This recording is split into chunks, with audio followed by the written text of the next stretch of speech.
Well, what I'm about to tell you, if you're a driver, is unfortunately really going to pee you off more than likely.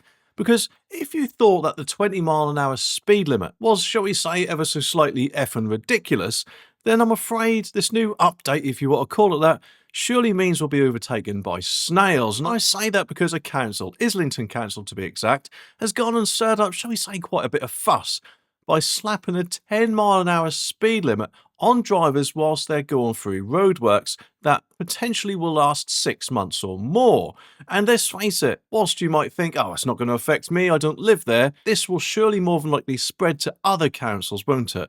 I don't know about you, but there's roadworks near me at the moment which are going to last for a few years. And every time I travel to Norwich on a dual carriageway, even though there's no workers in sight and the only thing that seems to be on the road is cones, I still have to go 40 miles an hour on a 70-mile-an-hour road. And therefore, if they put that down to 10 mile an hour, God, you can just imagine how much that's going to pee drivers off. But going back to Islington, of course, these roadworks are going on for 6 months or more, and they're bracing themselves for a bit of a slow ride, shall we say.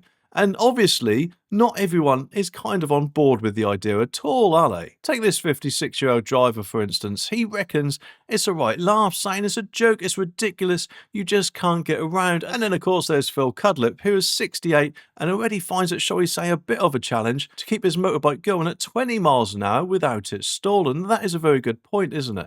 Surely things like this really do need to be considered, but of course, more than likely, they're going to go down the whole health and safety route rather than going down some common sense. And Phil, like me, is worried that at 10 miles an hour, cars will end up bumper to bumper and traffic lights will become a nightmare with engines idling all over the place. So what is that going to do for that precious net zero, eh? Lady called Vicky Cox chimed in too, saying, surely the slower cars go, the more emissions are kicking up. But of course, it's not all doom and gloom. Matt Simmons, a 30-year-old data engineer, actually thinks that this is a good move.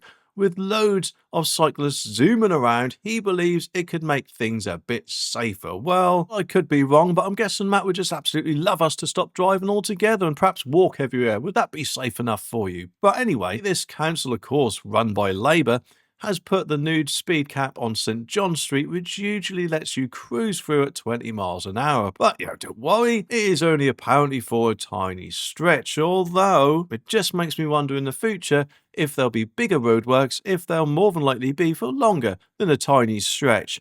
In fact, like I say on the A47 near me, it goes on for quite a bloody long way. But just why are they doing these roadworks? Well, they reckon they're busy installing a cycle track, rain gardens, trees, and all sorts of greenery. Oh, it'll just be a wet dream for Keir Starmer, no doubt. So that's why this limit is in place. But to be honest with you, like I said earlier, I do think this is the start of a very, very slippery slope.